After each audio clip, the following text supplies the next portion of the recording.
Shabbat Shalom. Shabbat Shalom. Actually, Shabbat Shabbaton Shalom. Today is Yom Kippur. Yom Kippur, the Day of Atonement. And we're going to have a special lesson today dealing with the high holy day. We want to get into understanding the feasts. We always want to seek to try to understand the feast days better, because when we can understand the feast days and their spiritual significances, we're able to understand what it is that the Most High has done for us in regards to salvation. His entire salvation plan is laid out for us through the feast days. So we want to go ahead and deal with today the Day of Atonement, Yom Teruah. Yom Teruah. So we want to go ahead and get into these slides here. The Day of Atonement, Yom Kippur. Yom Kippur. I got Yom Teruah on the mind, but it is Yom Kippur. Yom Teruah points us towards Yom Kippur, right?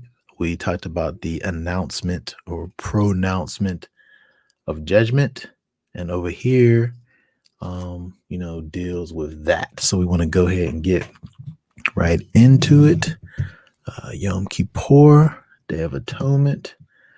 Let us open the Torah so that we can see what the scriptures have to say about the matter. Here, if we look in Leviticus 23, 26 through 29, it says, "And Yahweh spoke to Moshe, saying, on the 10th day of this 7th new moon is Yom Kippurim.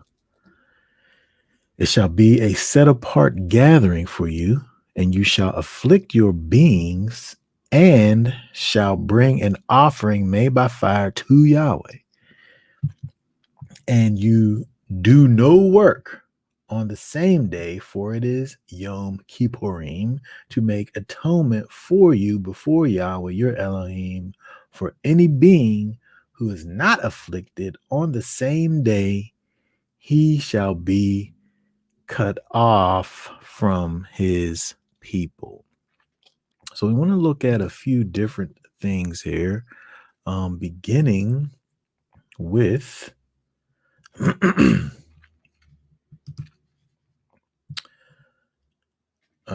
atonement. Atonement, the word atonement, which is Kippur. Kippur. We want to look at that real fast. We can look at that in the ancient. We have the kaf, which is the hand. The open palm, actually, it's the open palm. We have the pei, which is the open mouth, right? And the resh, which is the man's head. So when we look at atonement,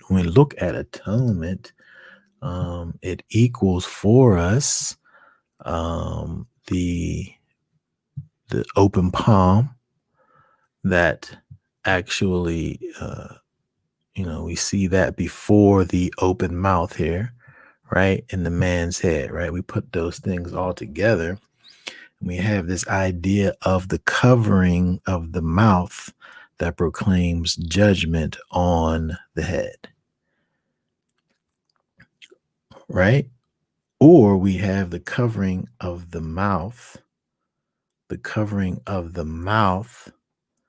that stops the judgment on the head, right? When we looked at Teruah, you had a similar kind of a thing over here, but and when we look at Kippur, we see this thing going on where we're dealing with a particular space in time, right? And depending upon where you sit in relation to what's going on, that defines for you, uh, uh, your end, right? So when we think about judgment, that it comes as a pronouncement that's made, and Kippur is that covering of that judgment against you, right? That covering, that atonement. Okay. Let me get this slide here. All right. So we look at atonement, right? It is, again, to cover the mouth with the open hand to stop pronouncement against the man's head, right? To cover the mouth with the open hand to stop the pronouncement against the man's head. We have the idea of pacifying or placating, right? If you think about pacifying, then you would be taking something with the open hand and putting it in the open mouth of the man, right? If I'm a baby, I get the pacifier and I get the pacifiers put into the mouth to placate, right? So with this atonement, we have this idea of wrath that's owed to us, and the idea of atonement placates that need, want, requirement of the wrath, right? Okay, and lastly, we have here, I can get this.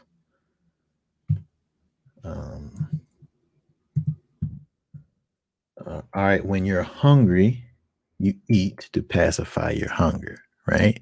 So when we think about pacification, it can be in terms of the wrath, or, when we think about, this is just something just to get your mind thinking about the idea of pass or placate, because definitely with atonement, we're talking about what will happen to you as a result of the wrath of the Most High that's coming, right?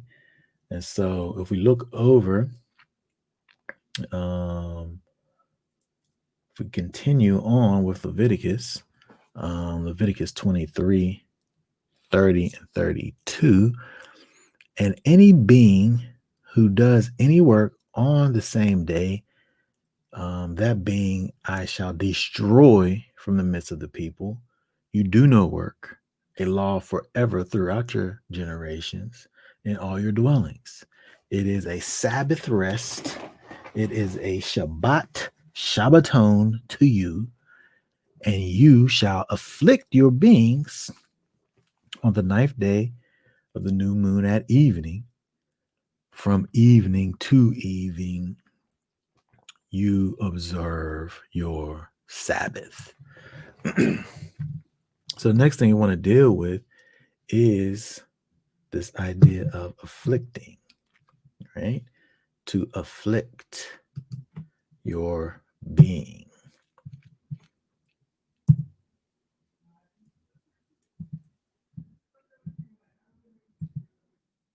Okay. Well, let's look at soul actually. Soul in the Hebrew is um, a sheen, a pay, and a noon. Actually, a noon, a pay, and a sheen. Nefesh. Um, excuse my my English shy's lettering here, but nefesh, or a breathing person, and it's from nafash, which means to breathe, refresh. If by a current of air, um, the noon, when you look at the noon, it has the idea of continuance, and the pay is that open mouth when you have the idea of the blowing, right? And then the sheen, nefesh, is uh, the two front teeth where we have the idea of sharp or press or closing or stopping. Um, so when we think about the soul, which would be the continued blowing or the breath, the continuation, the continual breath that presses, right? The soul, the nefesh, um, is something that, um, another definition we could think of is appetite, right? The thing that kind of pushes you, that causes you to do this or that, that pressing desire that comes from the inside where your breath is, that pressing desire that comes from the inside that causes you to continue. Uh, that's your soul. Okay. And so that's really who you are, your nefesh, right? And so when we think about our soul, our being, that's how we really define ourselves, right? So when we think about the soul, then it's the whole of the person, the body, the breath, the mind, right?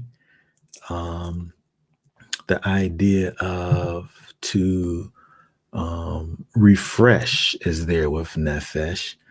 Um, the idea of the soul is there, right? So when we think about this continued sprouting seed from sharply blown consuming power, right? That's you. You're this thing that has this breath that just continues, right? That just goes on, right? Your nefesh, that's what you are. That's who you are, and that also is what drives you is your appetites, right? Whether that be mental or physical, um, or spiritual appetites, right? If we're following after the Most High, we actually would like for our spiritual appetites to be the thing that drives us, right? And so, for atonement, for Yom Kippur, we want to afflict those appetites, right? We want to look down or browbeat or depress or debase or self-afflict or chasten those appetites, right? We want to deal hardly with or force or humble or weaken those appetites, right? And so when we think about this time, right, we think about the idea of pressing the eye of continuance, or having a watchful eye on that which comes through you, right? Affliction, right? Affliction, right? Afflicting your soul is about self-denial, right? The physical pleasures and desires that seem to drive you under normal circumstances today you suppress those things, right? But also continually you suppress that, right? And so today we rehearse our reality, but to kind of a to the nth degree, right? We're doing something today on this day that you don't normally do, right? It's this memorial time that we literally afflict our souls and chasten and deal horribly with our appetites. Um, and so we have to as the scripture says, deal with ourselves harshly, um, per the command. And so the way that we do that, is fasting, afflicting your soul by way of fasting. I see people who for whatever reason feel the need to tell people that fasting wasn't a command, but it may be a tradition, but it's a tradition that actually predates Messiah, right? And so therefore it's something that Messiah did. So the way that Yeshua afflicted his soul was by afflicting his soul by way of fasting, right? And so somebody else could come up with a better way to afflict your soul than, by all means. But when we look at the scriptures give us a perfect example. And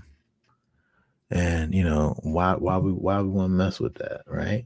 So let's bear witness to the fact that, in the times of the scriptures, they thought about afflicting your soul by way of fasting. We see that in Isaiah 58, where it says, cry aloud, do not spare, lift up your voice like the shofar, declare to my people their transgression, and the house of Yaakov their sins. Yet they seek me day by day and delight to know my ways, as a nation that did righteousness and did not forsake the right ruling of their Elohim. They ask of me rulings of righteousness. They delight in drawing near to Elohim.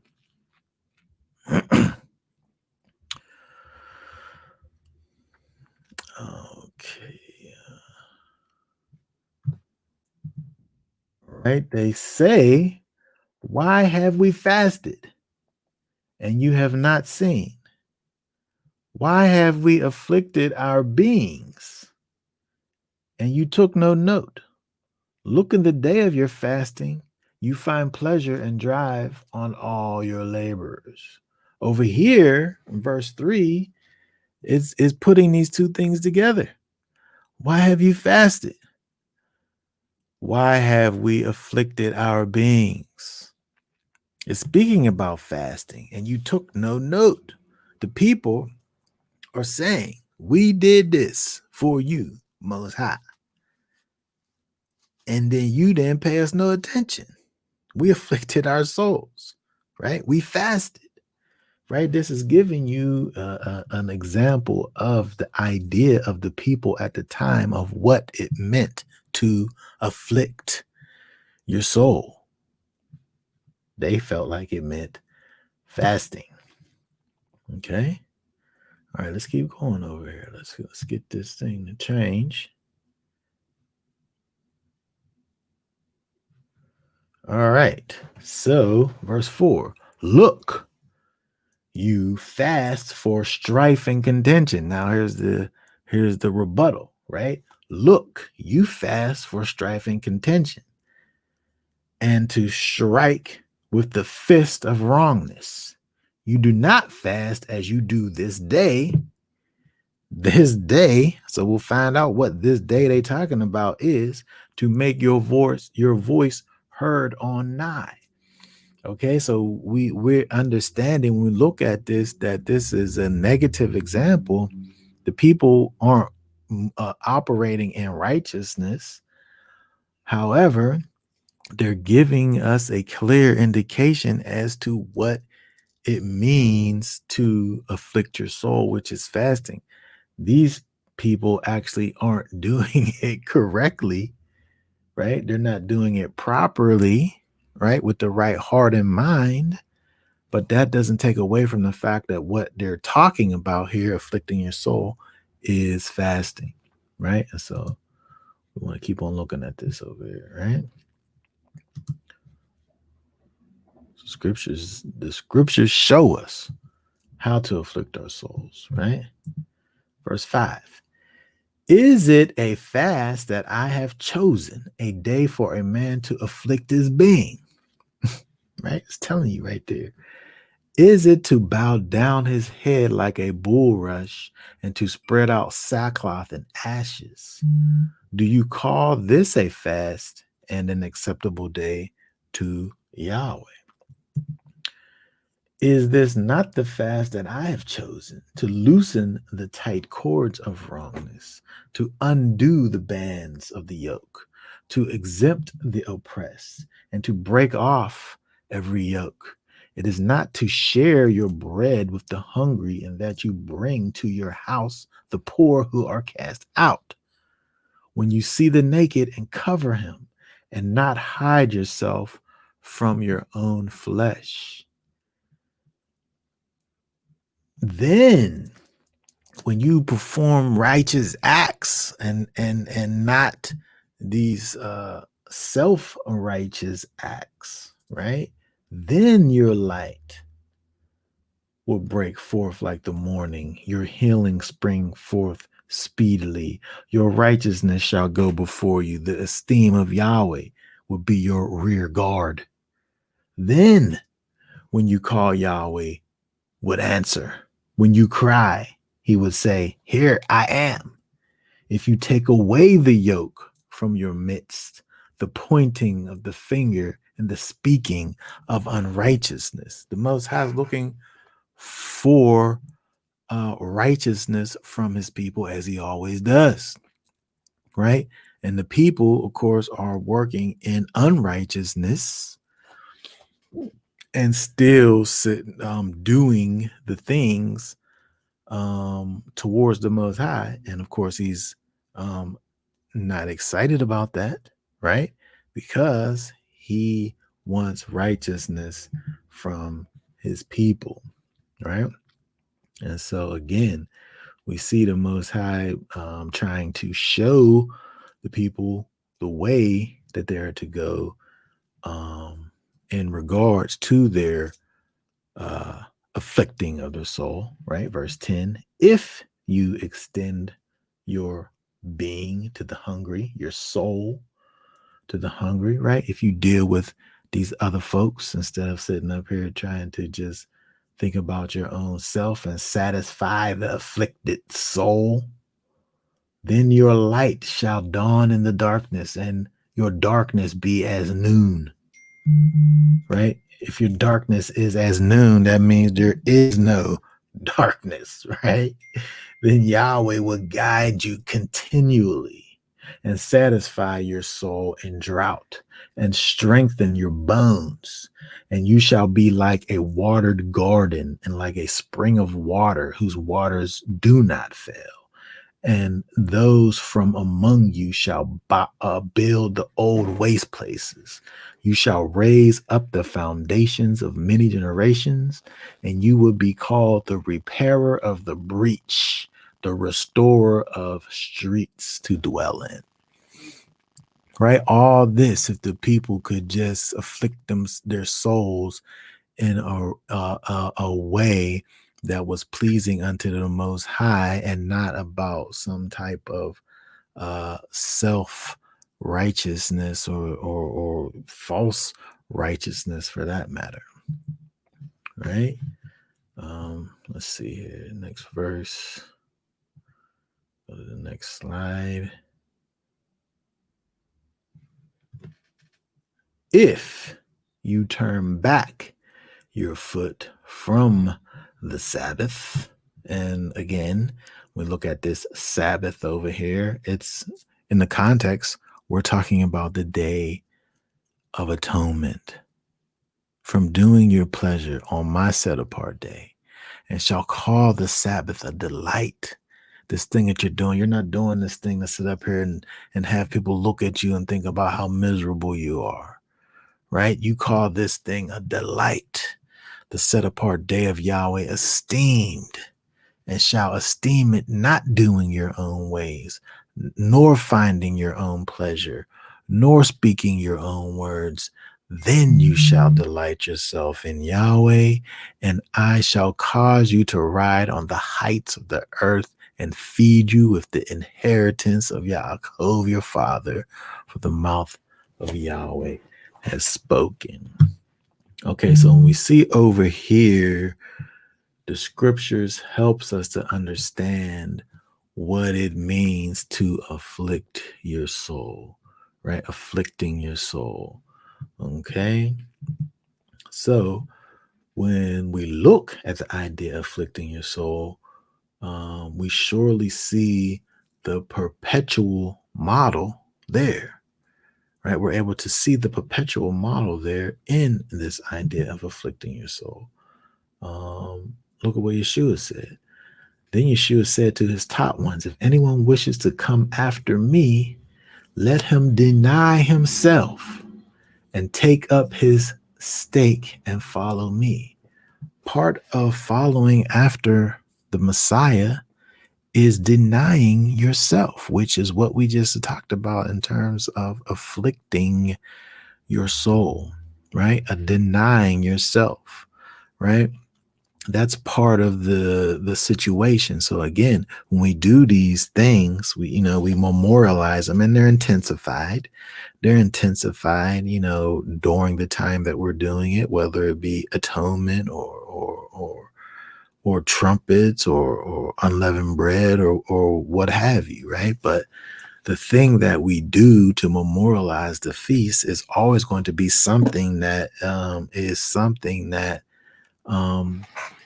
is also part of our everyday life, right? The way that we follow after the Most High through his son Yeshua is by denying ourselves, right? Is by carrying our torture stake. And that's our everyday situation, so that we keep on that right path, right? And do only the things that are pleasing to the Most High. Okay. All right. So we want to keep on going over here. Let's keep on going. Let's get to the next slide here. Okay. So there are a few things that I want to bring up about Yom Kippur, about what Yom Kippur represents now, right? Because we understand that, again, these feast days that we memorialize, they're teaching tools. They teach us something. So we see what they did, right? We see that they fasted. We see that they afflicted their souls on this 10th day of the 7th month, right? We get that. We understand that. What else did they do? What else did they do? Right? What else? What other significances do we see inside of these days and these times? Okay. When we look at Yom Kippur, one thing that it represents for us right now is actually being in the new covenant. Being in the new covenant, right? People need to get this. People need to understand this. People need to understand that, yes, we are in the new covenant, right? And we can see that through this time. Let's go over here. Let's look at some of these verses over here, all right? Hebrews 9:18 through 28 are the verses, right? Therefore, not even the first covenant was instituted without blood. For when, according to Torah, every command had been spoken by Moshe to all the people, he took the blood of calves and goats with water and scarlet wool and hyssop and sprinkled both the book itself and all the people, saying, "This is the blood of the covenant which Elohim commanded you."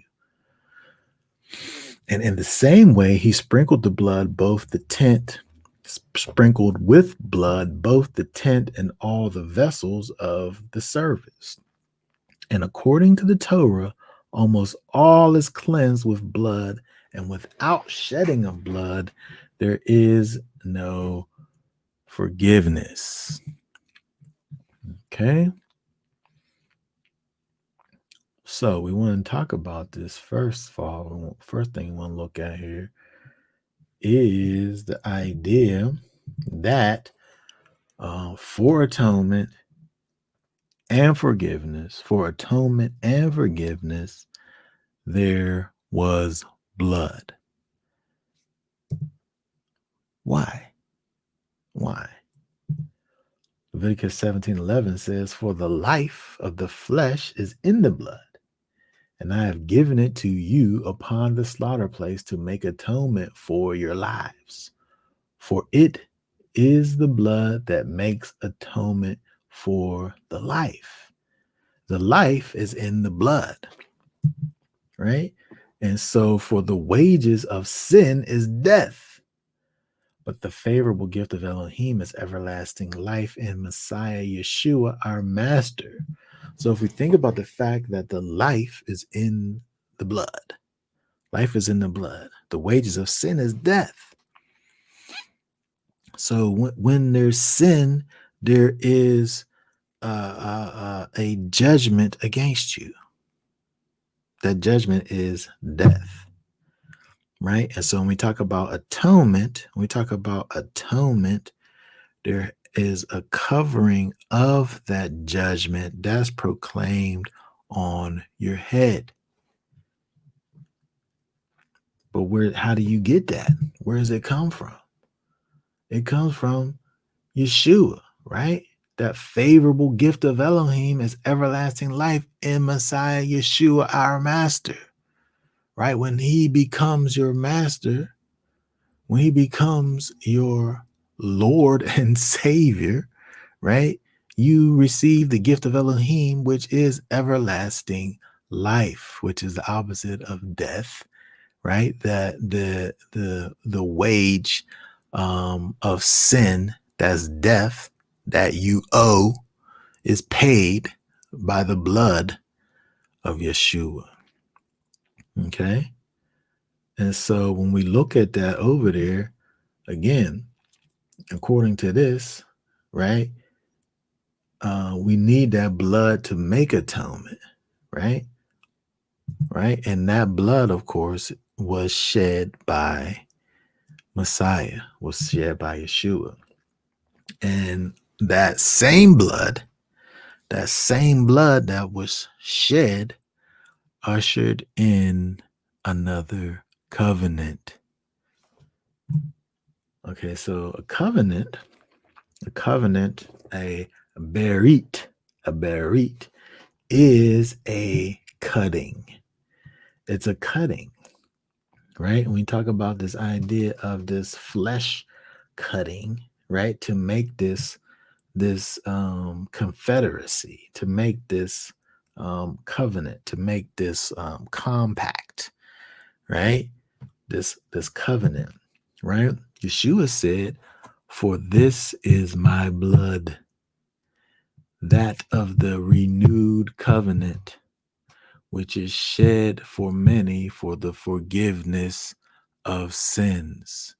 Yeshua makes it clear the death that he died, the blood that he shed, on that uh, um, Passover night, that blood that he shed was indeed the blood of the renewed covenant. Okay, these is red letters. Red letters, folks. We got to understand this. So, however way you want to sit up and precept this, right? Yeshua said what he said, and the letters is red. Mars. Okay, let's look back. Let's look back at the Torah. Okay, because we want to look now. We want to look at what they did and compare that to what Yeshua did. Okay, so Leviticus 16, 20 and 22. And when he has finished atoning for the set apart place and the tent of appointment and the slaughter place, he shall bring the live goat. Then Aharon shall lay both his hands on the head of the live goat and shall confess over it all the crookedness of the children of Israel and all their transgressions and all their sins, and shall put them on the head of the goat and shall send it away into the wilderness by the hand of a fit man. And the goat shall bear on itself all their crookednesses to a land cut off. Thus he shall send the goat away into the wilderness. Okay, so we want to pay attention to what's going on over here. We look over here and it says, when he finished atoning for the set apart place, the tent of appointment, the slaughter place, right? And the sins of the people.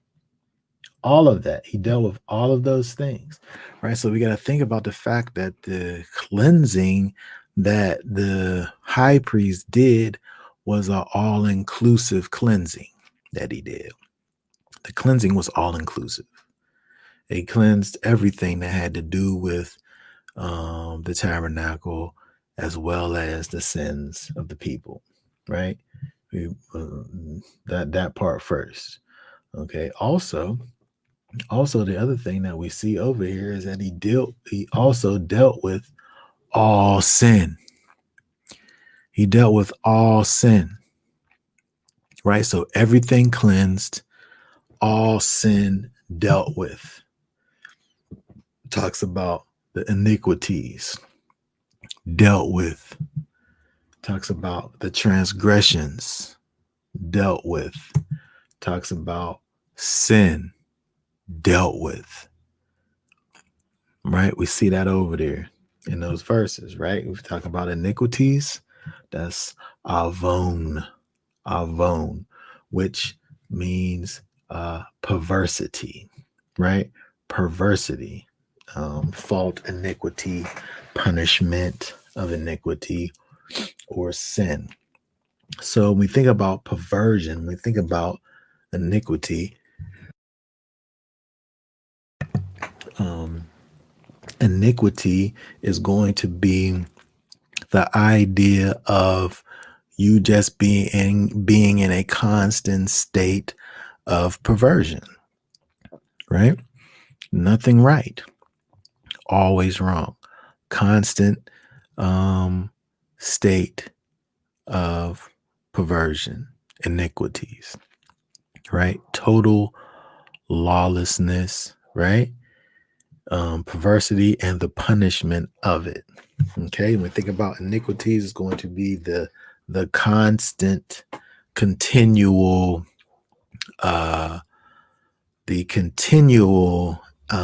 act of purposefully transgressing. Okay, iniquities. So that's basically the worst part As bad as it gets is iniquities, right?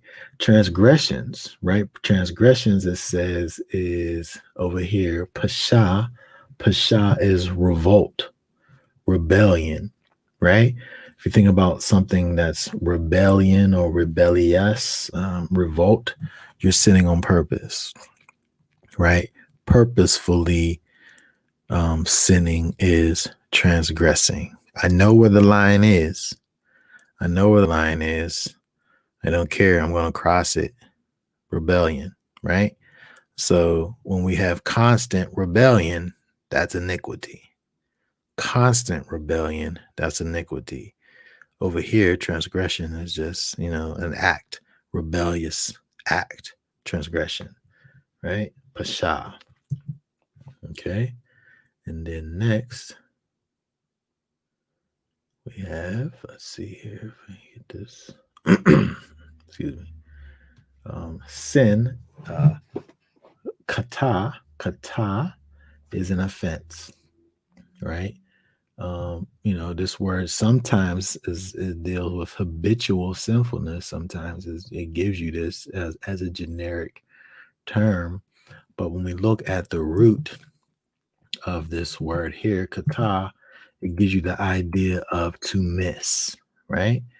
To miss, right? And so when we think about sin as it relates to transgression, as it relates to iniquity, sin is missing the mark. I'm aiming for the target, but I miss.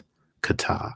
And so when we go back, when we look at this verse over here, where all of these things are dealt with, crookedness, transgression, and sin, right? There is a total situation where all of these things are dealt with. So you got all sin is dealt with, and all things are cleansed. Okay. So the fulfillment then is what? For this is my blood, that of the renewed covenant, which is shed for many for forgiveness of sins. Right? That blood that is shed, that is the initiator of the new covenant, is shed for what? For the forgiveness of sins. Right? In the general sense. Okay? Look at John 5:28 and 29. Do not marvel at this, because the hour is coming in which all those in the tomb shall hear this voice and shall come forth. They're going to hear the trumpet blast, and they're going to come forth. They're going to hear the announcement of judgment, and they're going to come forth, those who have done good to the resurrection of life, and those who have practiced evil matters to a resurrection of death. Remember, there's a debt that's owed. There's a price that's owed, right? There is some wages that need to be paid, right? And those wages is death, right? So death is what you deserve. But because of Yeshua, it puts us on the right side of the situation, right? And so you have this resurrection unto life for those that believe in Messiah, those who have accepted the message, and those that have been covered by the blood, atoned for by the blood, right? Those whose have their names have been written on the contract of life, the book of life. Okay. Okay, let's go to the next slide. Okay, John 3:36. He who believes in the Son possesses everlasting life. But he who does not obey the Son shall not see life, but the wrath of Elohim remains on him. The wrath of Elohim remains on you, lest there is a covering of the mouth that proclaims judgment on your head, atonement.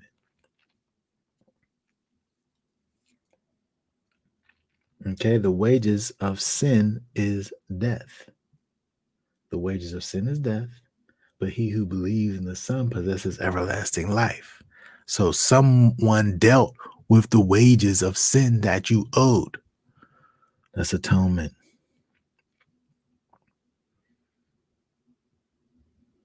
Okay. Revelation 20:7-10. And when the 1,000 years have ended, Satan shall be released from his prison, and he shall go out to lead the nations astray, which are in the four corners of the earth, Gog and Magog, to gather them together for battle, whose number is in the sand of the sea. And they came up over the breadth of the earth and surrounded the camp of the set apart ones in the beloved city. And fire came down from Elohim out of the heaven and consumed them. And the devil who led them astray was thrown into the lake of fire. And sulfur, where the beast and the false prophet are, and they shall be tormented day and night forever and ever. Verse 11, and I saw a great white throne, and him who was sitting on it, from whose face the earth and the heaven fled away, and no place was found for them. And I saw the dead, small and great, standing before the throne, and books were opened, and another book was opened, which is the book of life. And the dead were judged from what was written in the books, according to their works.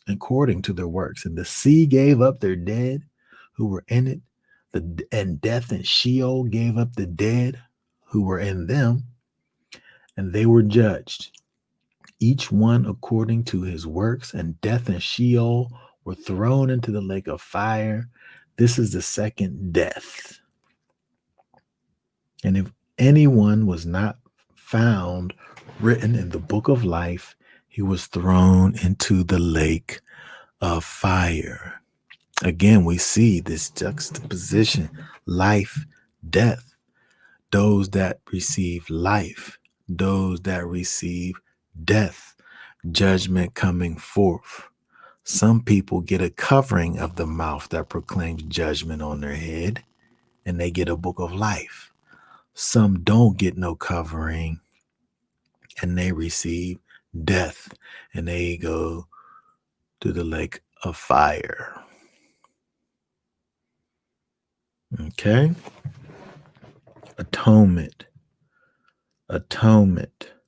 So we're talking about atonement. Let's look at this some more. All right. Look at this. So, John 1:29. On the next day, Yochanan saw Yeshua coming toward him and said, see, the Lamb of Elohim who takes away the sin of the world. Right? We just looked at those verses over in Revelation with the one who's sitting on the throne who takes away the sin of the world in its entirety. Right? We see the total manifestation of what it is the Lamb of Elohim is going to do. Take it away.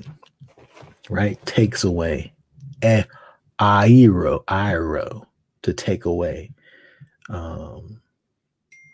The important thing we want to see over here is by Hebraism, compare 5375, which is Nasa. We want to deal with the Hebrew over here, right? This a Greek word is giving us this Hebrew thought, right? Which is to lift up, to carry away, right? I look at all these things to bring forth, burn, carry, cast, all of these different things, right? In terms of this taking away, right? So Yochanan understands what it is Yeshua came to do, to fulfill atonement and carry away all sin. Carry away all sin, to lift up all sin and take it somewhere and burn it. Right? To the end being what we saw over there in Revelation, where it's all taken care of, which again causes us to think back to the Day of Atonement when all sin was carried away. Psalms 103 and 12. As far as the east is from the west, so far hath he removed our transgressions from us. And again, we think about the idea of what transgressions are. Transgressions is just me sinning. I'm just sinning on purpose. I'm just doing these things I'm a, I'm a habitual line stepper. I'm crossing over the line with no regard for the line. And somehow the Most High is separating. Look, as far as the east is from the west, he's removed our transgressions from us. How's he doing that? He's changing us on the inside out. And he's causing us to not be over here stepping over the line on purpose. He causes us to change on the inside and do something different instead of sitting up here being this transgressor, right? Where he transforms us, right? That's how he does it, through Yeshua, right? Micah 7:18 and 19. Who is an L like you, taking away crookedness and passing over the transgression of the remnant of his inheritance? Look, crookedness, iniquity, taking that away, passing over the transgression of the remnant of his inheritance.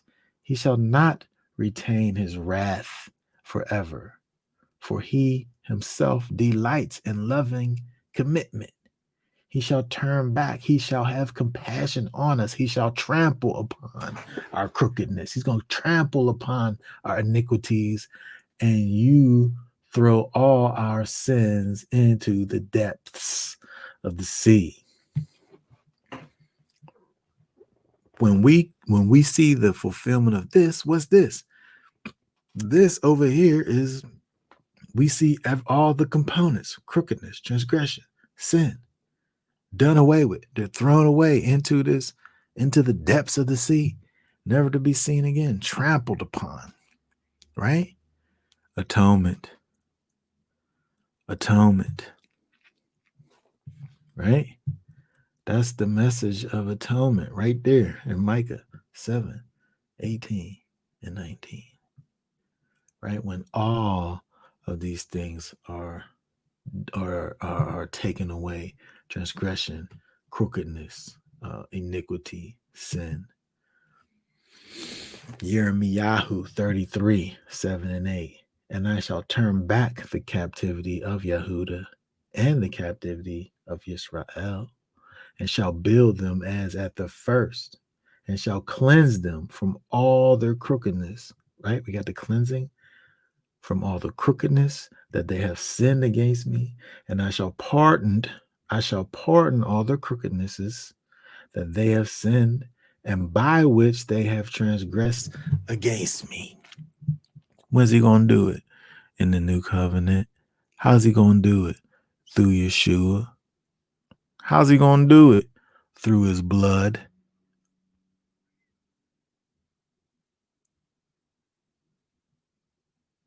Atonement is giving us the future picture of the total fulfillment of the covering of the mouth that proclaims judgment on my head. Atonement. Okay. Let's keep on going. Let's keep on going over here. Right. So back to what was done on the Day of Atonement, right? We want to look back and see what all was going on over here so we can again understand what it is Yeshua has done, is doing for us. Leviticus 16. 16. And he shall make atonement for the set apart place because of the uncleanness of the children of Israel and because of their transgressions and all their sins. And so he does for the tent of appointment, which is dwelling with them in the midst of their uncleanness. Okay, so when we look over here, right, it says he shall make atonement for the set apart place, right? The holy place needs atonement made for it because of the uncleanness of the children of Israel, because of their transgressions and all their sins. They confess some of their sins, but sometimes they wasn't confessing their sins, right? And so he does for the tent of appointment, which is dwelling with them in the midst of their uncleanness. Uncleanness got up in there sometimes. Uncleanness got up in there sometimes, right? So there was a necessity for the cleansing of the most holy place, right? When we look at the process of cleansing defiles. The process of cleansing defiles. If we look closely at the book of Leviticus, chapter 16, we see that every person involved in, actually, when we look at Leviticus,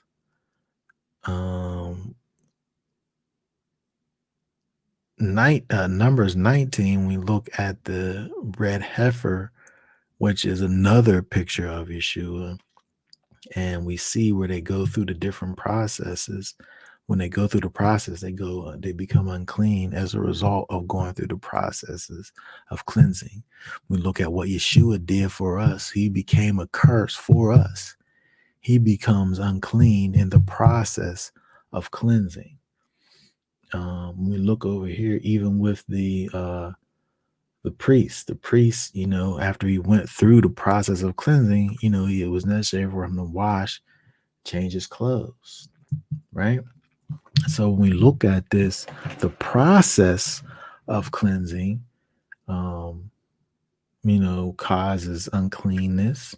And then also, so we see that there's a necessity for cleansing, right? The uncleanness of the people made it necessary for the holy place to have to be cleansed. Meanwhile, again, nobody's going up into the holy place. Only the priest is going up in there with the blood. And it's not as if the blood's making it dirty, right? But the process of cleansing causes uncleanness, right? And then again, we also have to think about, as it said in the verse over there. If I can get this thing, it says in the verse right here, because of the uncleanness of the children and their transgression, because of those things, this place needed to be cleansed. The place that they wasn't even able to make it to. They wasn't in the holy place, but that place, because of their iniquity, needed to be cleansed, right? So it was necessary then, if we look in Hebrews 9, 23 and 24, it was necessary then that the copies of the heavenly ones should be cleansed with these, but the heavenly ones themselves with the better slaughter offerings than these. For Messiah has not entered into a set apart place made by hand, figures of the true, but into the heaven himself, now to appear in the presence of Elohim on our behalf. So, copies of the heavenlies, right? According to all that I show you, the pattern of the dwelling place and the pattern of all furnishings make it exactly so. When we look back at it, Exodus 25 and 9, Moses got a blueprint of the tabernacle, which was a pattern of the heavenlies, right? It was necessary then that the copies of the heavenly ones should be cleansed with these. Moses got the pattern for the tabernacle of the heavenly tabernacle for the earthly one, right? When we look at this pattern over here, this word is tabnit, which is a model, resemblance, figure, form, likeness, pattern, similitude in earth as it is in heaven, right?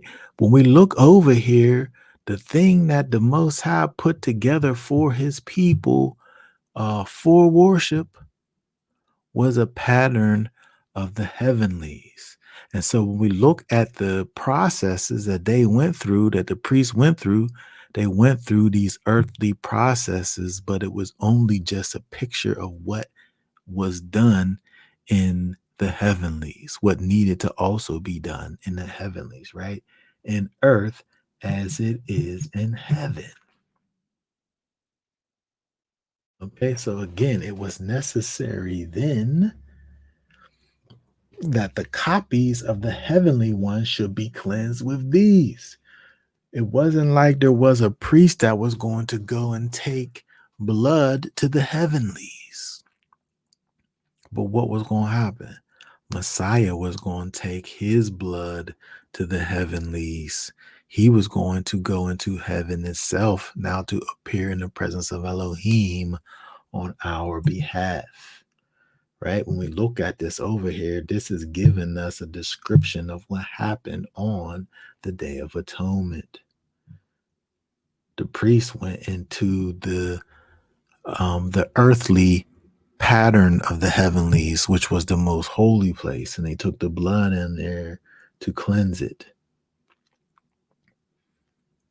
But this verse here is saying that the copies of the heavenly one should be cleansed with these being the blood of Yeshua, right? 25, verse 25. Not that he should offer himself often, as the high priest enters into the set apart place year by year with blood not his own. For if so, he would have had to suffer often since the foundation of the world.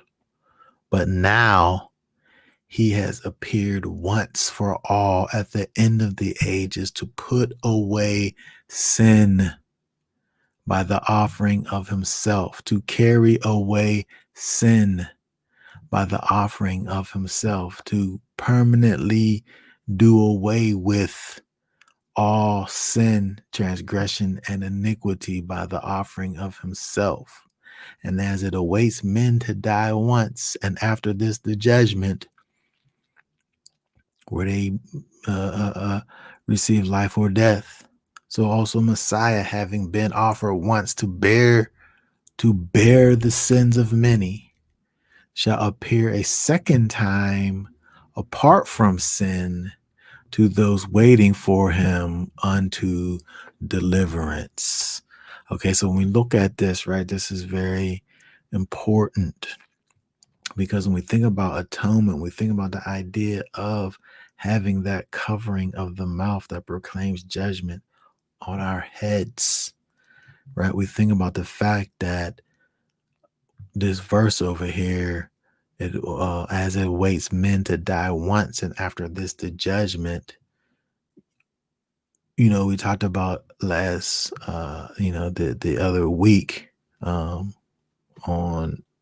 Yom Teruah about the proclamation of judgment, right? Atonement's the covering of that, stopping of that, the appeasing of the wrath, right?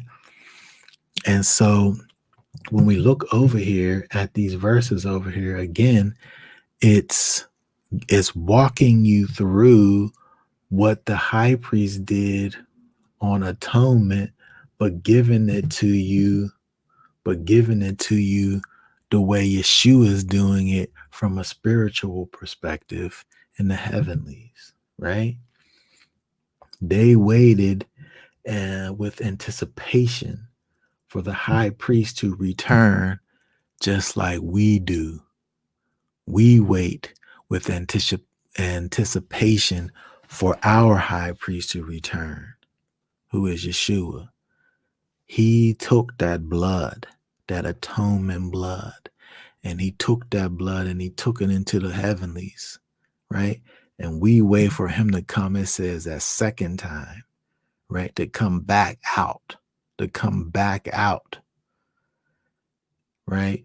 And declare judgment, not against us, but for us, right? Right? For us, so that we can live forever, right? Unto deliverance, as it says over there. Okay, so when we think about atonement, when we think about this time, right? When we think about this time of the Most High dealing with our sin forever, right? And again, this thing being that rehearsal, right, for our lives. On this day, we want to, be careful to look and think and deal with the things that's in our lives, right? And hand those things over, right? And have those things be covered by the blood of Yeshua, right? Have those things that are against him be covered by the blood of Yeshua, right? We don't want to just have this time of fasting so that we can fast and someone can know that we did so. But we want this thing to be for a holy and righteous purpose, right? A fast that the Most High approves of, right?